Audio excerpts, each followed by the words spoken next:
nuestro video anterior establecimos que la única iglesia verdadera es la que está en el cielo, administrada por Dios mismo. Sin embargo, la experiencia cristiana se desarrolla aquí en la tierra, en un ambiente religioso humano, las congregaciones cristianas. Salmo 133:1. Mirad cuán bueno y cuán delicioso es habitar los hermanos juntos en armonía. Salmo 122:1. Yo me alegré con los que me decían, a la casa de Jehová iremos. Porque es necesario que exista un ambiente espiritual que nos permita diferenciarnos de los ambientes mundanos.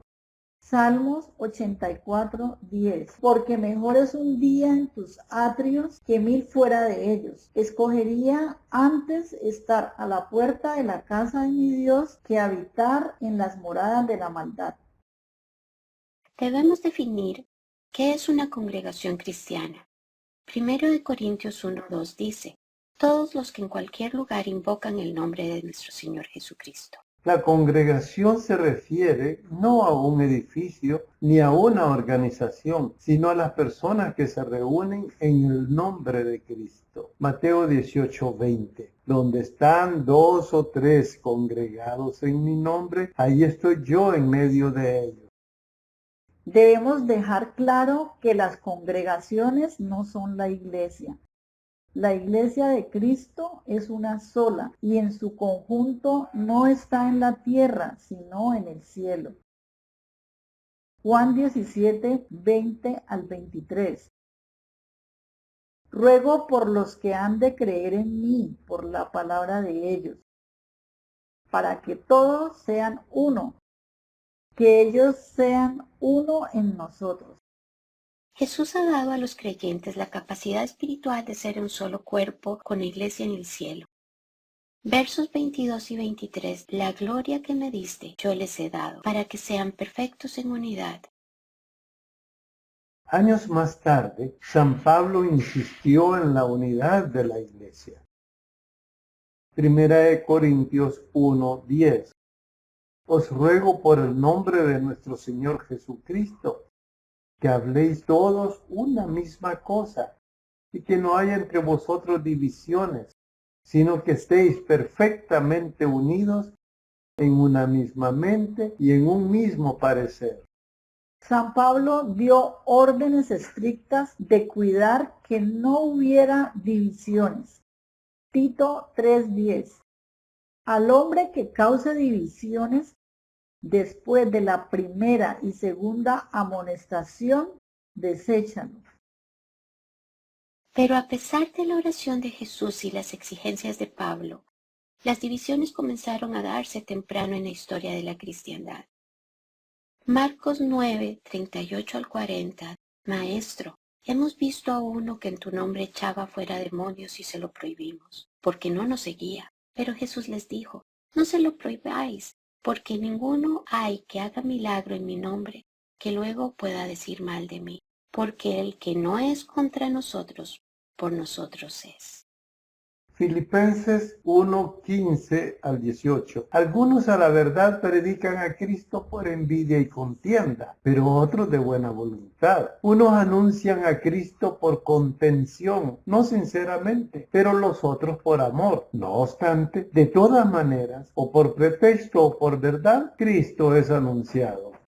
Y fue así como poco a poco, a lo largo de 2000 años, llegaron a formarse miles de denominaciones: católicos, pentecostales, bautistas, adventistas, mormones, testigos de Jehová y muchos otros. Aunque todos llevaban la Biblia y la cruz de Cristo como fundamento, sus doctrinas son tan divergentes que mantienen la iglesia dividida en una confusión que en profecía se conoce como Babilonia. Las denominaciones dividen a la cristiandad en sectas y dentro de cada una de ellas surgen nuevas divisiones debido a fuertes discrepancias y rivalidades entre sus miembros. Es en ese ambiente que se desarrolla el gran conflicto de los siglos entre Lucero y Miguel, entre Satanás y Jesucristo. En el jardín del Edén, el árbol del conocimiento del bien y el mal era el único lugar donde se le había permitido habitar a Lucero, el ángel caído. Ahora el diablo, el príncipe de este mundo, puede estar donde quiera. Sin embargo, su lugar favorito es la congregación cristiana, porque ahí están las almas llamadas por Cristo y que Él desea hacerlas caer de su llamamiento.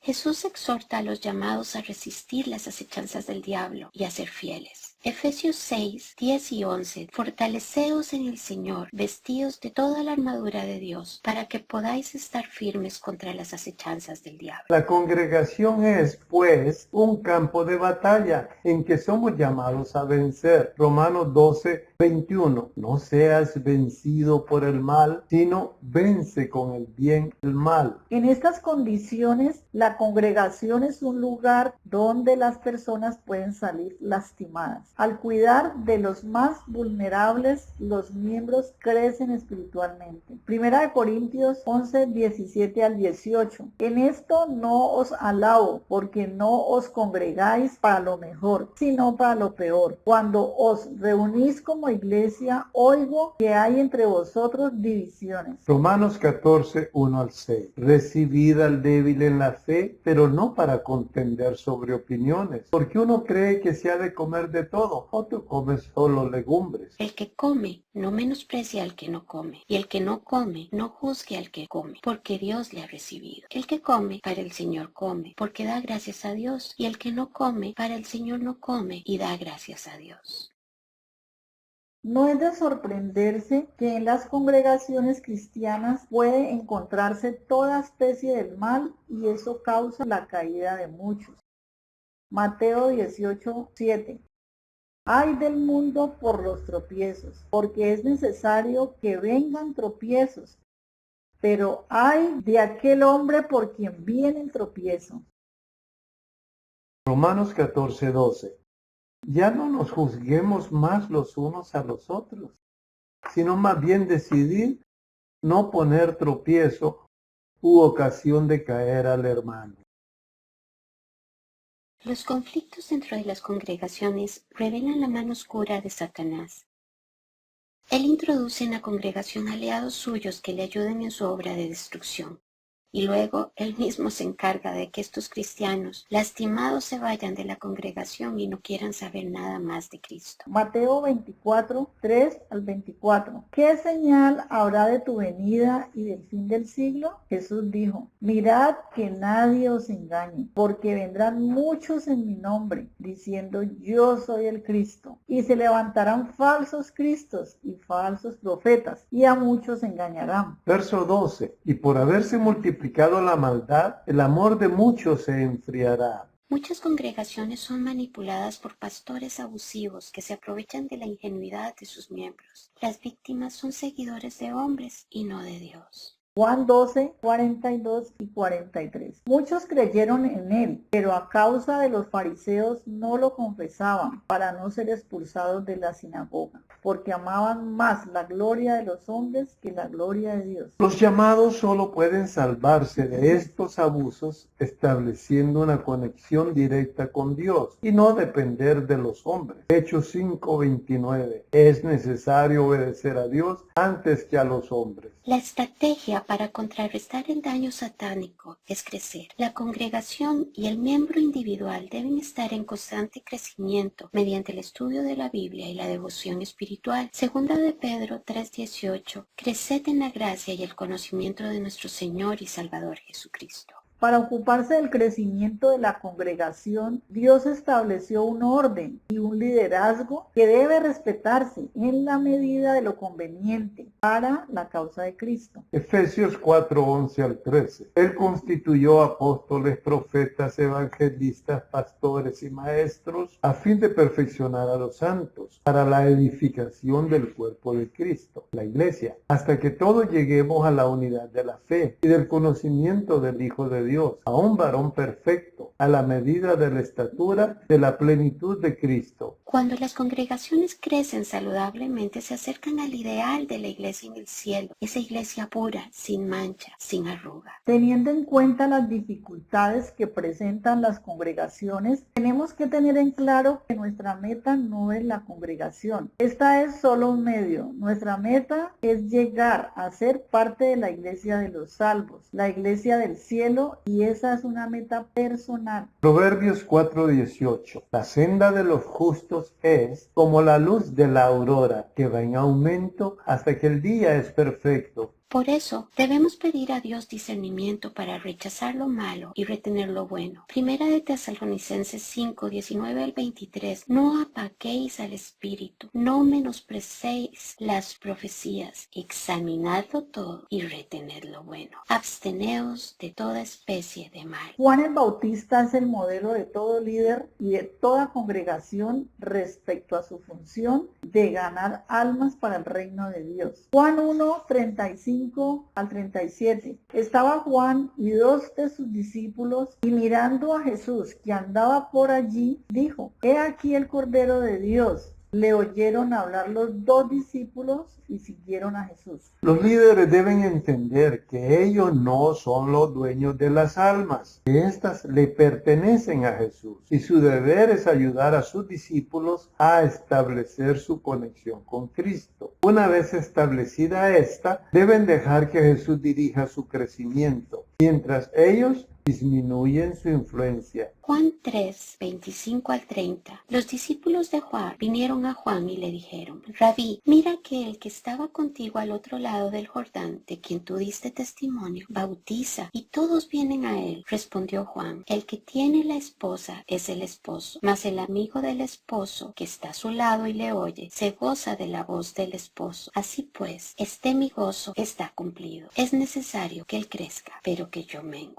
La congregación no es un fin en sí misma, es solo el medio por el cual procuramos llegar a la iglesia del cielo. Si la congregación no nos ayuda a alcanzar ese fin y estorba nuestro crecimiento, debemos abandonarla y buscar una mejor.